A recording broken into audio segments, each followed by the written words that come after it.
Welcome to Accelerating Education, a podcast for everyone involved in educating today's kids, especially those who are interested in optimizing educational outcomes. Here's our host, Richard Capone. Hello and welcome everyone to another edition of Accelerating Education. My name is Richard Capone. I'm the host today, and I'd like to welcome our special guest, Dr. Stacie Dojanovic, the Executive Director of DCDT, which is a division of CEC. So tell us, how did you get into transition, starting from the very beginning to your role now as Executive Director of DCDT? So Richard, transition has been my life and my passion.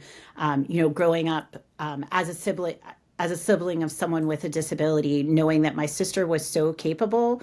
So I came into it through rehabilitation counseling, through a vocational evaluation kind of perspective, because I wanted to provide assessment that would give other families and my sister hope. And then I ended up teaching and developing a transition curriculum because I realized that the real way to make an impact for students' futures was delivering that. And so I have spent 25 years as a special educator, a transition coordinator, then never wanting to be a special ed administrator. So don't tell our friends for the Council from Administrators of Special Education.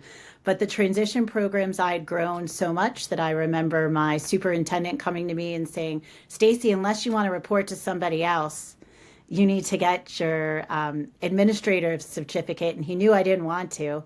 So, ended up being in an administrative role to serve more students. And then all along, I've been involved with the Division on Career Development and Transition. I started on their board when I was a classroom teacher and volunteering and being that voice of the practitioner always. So all these things kind of aligning and going together, and then becoming a professor and actually designing a master's and certificate program in transition. So really placed me in a great place to be. That explains why you're so awesome, because you have the real world practical experience from the get-go as well as the academic. So you really combined it. You've been using it, like you said, a practitioner, and then also, that's great. I didn't know the full story about you. That's awesome. Thank you. Richard, I am so excited to be able to share with you a little bit about DCDT because it is my passion. DCDT is the Division on Career Development and Transition. And I will let you know that we are the whole point of all special education, and make sure you tell the Council for Exceptional Children and their Executive Director, Chad Remo, I said that because we are what special education and all of education services is about, which is about students living, learning, and working in the community. So those outcomes that we're all driving for, that everything that we're doing from the time our children enter the pre-K environment is to prepare them to be good citizens, to make sure that when they exit the K through 12 school system, they're going on to post-secondary education, employment, the military, and of course, the whole point of all of our advanced degrees is to actually be employed, work, be contributing members of our community and society, be involved. And that's a part of, and I think sometimes when we think about transition, we think about post-secondary education, employment, and independent living. And independent living is, simply living in the community and those activities of daily living, but it's also contributing to society and really actively being engaged and having connections with each other. That's the whole point. And that's the thing I'd like to sort of clarify. I know a lot of times people don't always know what transition means. There's different terms, life-centered education, and so on and so forth. But a lot of this, right, technically, just to go a little bit backwards, you're supposed to have a transition plan in high school, right? Or when does that exactly begin? So I will tell you, DCDT will make a proponent that transition begins as soon as you enter the school system. We'll say that we're working on those skills, those social, those communication skills. But by law, we are federally mandated that under IDEA that the transition planning begins at age 16. A lot of states actually have the requirement earlier that it begins at age 14. So transition planning is a requirement to begin during that year that the student will be 16, and that IEP services federally and even younger in some states. So, it is something that is guiding a student's services to make sure that they have a plan of, their post-secondary employment, post-secondary education, and post-secondary independent living. I will tell you, Richard, I personally, this is not the viewpoint of DCDT, but it is my personal viewpoint, and many of us in the research field and in the teaching field, that we wish the feds would change that term from independent living to adult roles and responsibilities, because that's really what it's about. It's about preparing all kids for adult roles and responsibilities, having those high expectations, and engaging and empowering families and students to have full lives. Yeah, I like that term too because it's more inclusive. It's broader. It tells you it's not just sort of like the bare minimum, right? It's about, hey, being contributing members to society. So that's great. Yeah, I like that term. So maybe we'll have to start integrating that into how we talk as well, being more broad. So let me ask you a couple questions. I know that LCE curriculum, right, and transition curriculum are some terms that sort of float around there, and that's been a big part of what you guys do.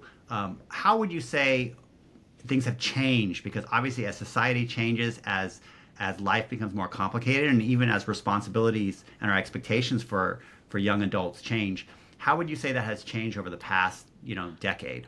I will tell you, Richard, thank you, because that's a great question, and it really has changed. And I think we all know, as society expectations change, and roles and responsibilities, and when transition services first were mandated into law, it was employment. We only really talked about employment, and we were focusing on employment. The fact that we have students with disabilities, and oftentimes when I say the expectation that students with disabilities could attend four-year colleges was something that did not happen in our field. Everybody thinks about people with complex support needs and intellectual disabilities and developmental disabilities. But my own sister, who, has a learning disability, which kind of impacted me to really get into this field because I saw she was very bright and capable. It was not an expectation that she went to college. And, when you think about, transition's been around, since 1996, where we're really looking at these outcomes. It didn't come, and the law changed in 2004 to become a coordinated set of activities. So we started looking in transition education. The focus was, okay, transition, it's more than just placing kids in employment. It actually requires a set of skills that can be taught. And then when you look at how our fields evolved, the Council for Exceptional Children, along with the Cedar Center, has looked at the research for what our high leverage practice is, that if we're actually using an instruction, they're going to actually improve the delivery of our instructional services. And, that's not something that transition education delivery had ever looked at. I'm someone who used the LCE original curriculum for a long time in my own classroom. And, it wasn't really based on instruction or research. And, now we have evidence-based practices that really can help us and inform. And we know that if we can, transition requires a set of skills that can be explicitly taught.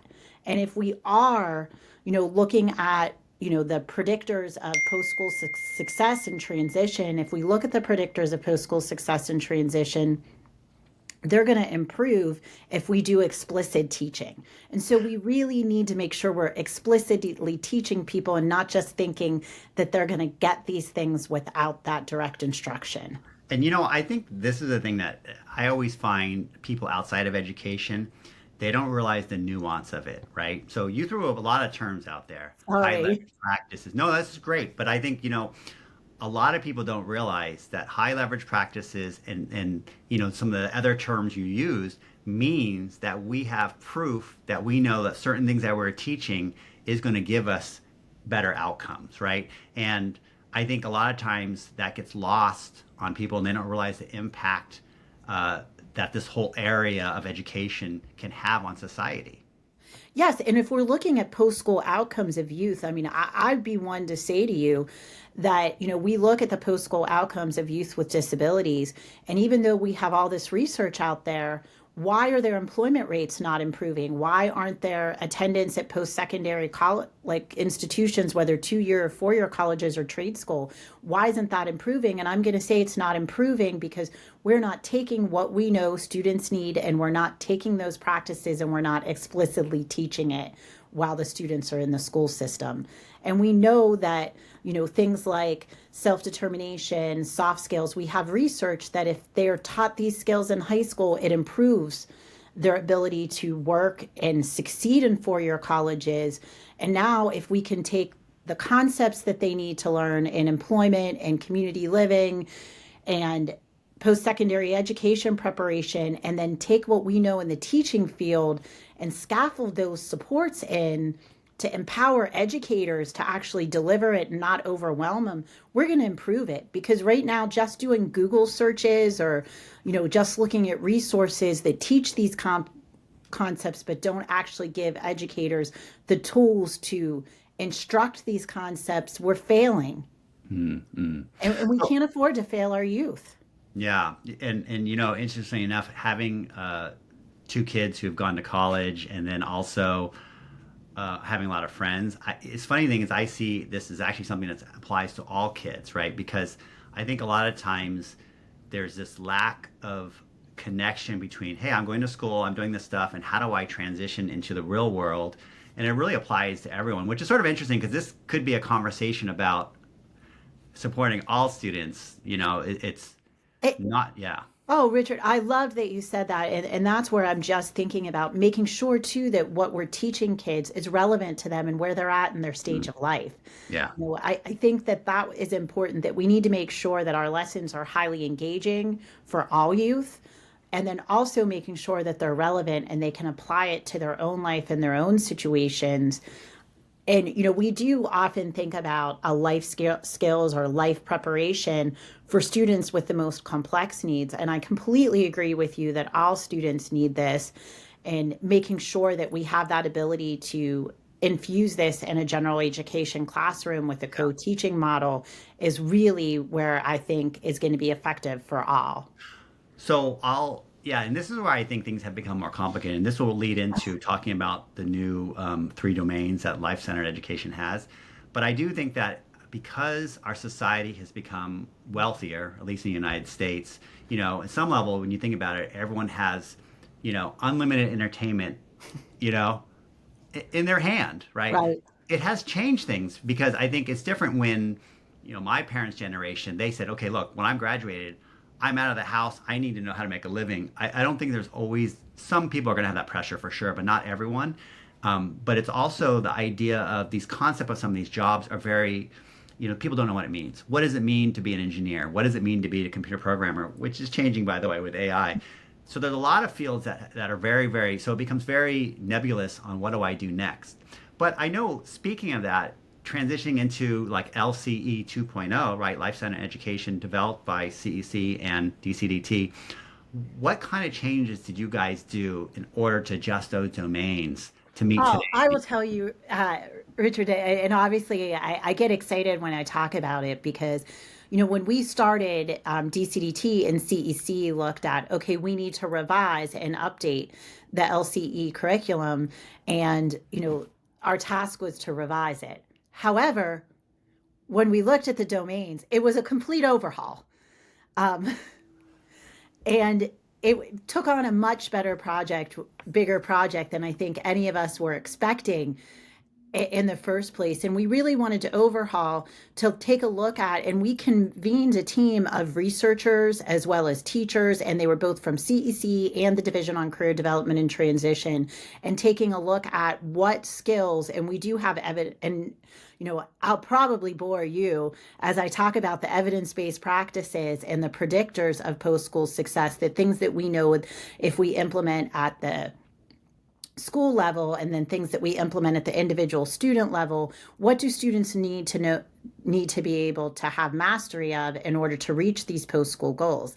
Let's take high leverage practices and evidence-based practices. And then what Richard said, all kids need this. So why can't we look at incorporating tools to use universal design for learning, from the Center for from CAST to make sure that we're engaging these principals. So this could be delivered in a co-teaching model and a general education classroom. We didn't want just standalone lessons, although some of the, if you chose as an educator to use some of the lessons and pull them out standalone, you absolutely can. But we started to see that it was about looking at the domains. And so that's where we started. And we sent out surveys and made sure that we were agreed upon that these are the skills based on the research of our changing society that folks need to have. And we aligned the 3 domains for IDEA and the workforce WIOA to make sure that this could be used to help students reach their employment, post-secondary education, and independent living goals in their IEPs, and really align with that, make sure that they had these tools. And now, what are the competencies that we need to teach the students? And so that took a lot of time. Meanwhile, we're looking at the competencies, and now we're thinking, how do we really explicitly teach this and scaffold and give them resources? So it ended up being a complete overhaul, Richard. And I've had the pleasure or not so pleasure of being able to look through that quite a bit, right? Because obviously, as we pulled it all into our LMS in the new product, and I have to admit, I think what's great about it is I love the fact that you guys have, I'm sure you had many hours of hashing things out, right? It's like that way. And I'm sure we can't even imagine the sort of the debates, but that's why when I talk to people, I tell them, this is the gold standard. Like, if you want to know, how do I teach a certain area? You've broken it up into all the subcompetencies and into the different level of activity, so people know, oh, okay, this is how you break it up, right? It's potato. Those arguments about which way do I go, what I like about it is that you guys have done that, and you've done that for the whole entire world, so to speak. So that's exciting. Thank you, because that was our hope. And we really thought, like, as we were looking at how to make sure that this was applicable to a variety of learners, we'll say that, and that we provided equity to the learners so that we had multiple resources, multiple things to think about to adapt for individual students or classes. We also wanted to put those scaffolding in for different teachers. So as you know, when we give you instructional strategies to implement, we give you the steps of the instructional strategies, and then we give you an optional script. And there are some educators that, are going to want those instructional strategies, and that's it, and that's all they're going to go to. But there's going to be others that really appreciate that we could script out word for word for them what to say to deliver those instructional steps.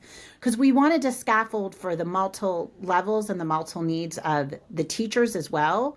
And one thing, Richard, that you really helped us envision, and I like to use the term that this was powered by Let's Go Learn, because it was powered by someone who understands not just instructional design and technology, but could truly take everything we need and change LCEO's digital curriculum from a digital curriculum that people download and print off, but you actually could make it something that could be adaptable and have and the flexibility for us. As you know, the world's always changing, transition education's changing. We have the ability to continually update and adapt, and based on the feedback of the teachers that are implementing, you setting up the tools and the technology to do this has really, I think, changed the way we can deliver transition education and ensure quality. Well, that's good to hear, and we're excited about it. And on a positive level, too, more and more features can be rolled in. I know I've already been involved in a few presentations, and, some of the teachers have had questions about, oh, can we also do this or that? And so we are working to put some of that in. And I know we added a little feature where you can now, star certain lessons as well as put them into different categories. So help people organize how they're going to be using them. But I think there's more stuff we'll be doing in the future too. So this is exciting to hear. So let me ask. That framework of evolving, there isn't another transition education curriculum or program that enables that. And I think that, as you know, DCDT is highly partnered with the National Technical Assistance Center on Transition, the collaborative model. And so we were able, and Don Rowe is one of the leaders in that. There's myself, other authors that are really involved with that, Dr. Mary Morningstar. And we've developed lessons before, but we've never developed lessons that are evidence-based that actually give what you give us the ability to do. to truly differentiate and enhance the delivery. And as you held up your phone, use technology in a much better way. Yeah, yeah. Well, and I tell you what, I know we don't have, we could probably chat forever, but the other thing I would just like to add is, and you saw this already, we added an LCE assistant, an AI assistant, right? And what I sort of like about that is initially it's simply we uploaded, a listing of all the lessons with the lesson objectives and also the names of each lesson in the codes. And so initially, and then we actually also added all the background information on it as well. So the idea is, if someone says, now that with AI, I think it really does, it allows us to do natural language. So someone could say, hey, how does this apply to UDL principles? What UDL principles am I using here? You could actually literally just have a conversation and ask it. And we're going to add more and more. And I think AI is going to expand over time. And so I'm excited because eventually, as we discuss more and we see how people start using it after the first year, we'll probably be able to figure out more ways of bringing in outside techniques and implementation to expand it, which is really, an easy thing to do once you sort of get that connection. And I'll tell you what, one of the things I did when I was reviewing one of the lessons, I took a reading and I actually put it in and said, can you ensure that this is, I have a prompt developed that I'd love to share with you that really helped. And it took me a while to develop the prompt because, prompt engineering is a whole field in itself. But I was able to do it so that it was a teenager that doesn't want to learn this, that's disengaged. How can this apply to their life? Is it written in a way that makes sense? And what it gave back to me was so much better than what I had written on my own. So, definitely appreciate that. And I think giving educators those tools and ideas and resources and direction will really just help them deliver the lessons even more effectively. All right. Well, I think that's all the time we have for today. So thank you so much for joining us. And I just want to invite everyone. Well, thank you for powering. You've powered a new curriculum that's going to help us improve all students' outcomes, Richard. So we can't thank you enough. All right. Well, my pleasure, our pleasure. It's a team effort. And, we really enjoy teaming up with you, Dawn, and everyone else, and Chad, and the whole gang. So thank you so much. And if people haven't heard of it, you can go ahead and try out LCE 2.0. We do have links on our website, and there's also links on the CEC website too. So thank you so much, and I will look forward to talking to you soon, Stacie. Yes, absolutely. Bye-bye, everyone. Accelerating Education is sponsored by Let's Go Learn, maker of K-12 precision diagnostic assessment and instruction software. Thanks for listening, and be sure to check out our next episode of Accelerating Education.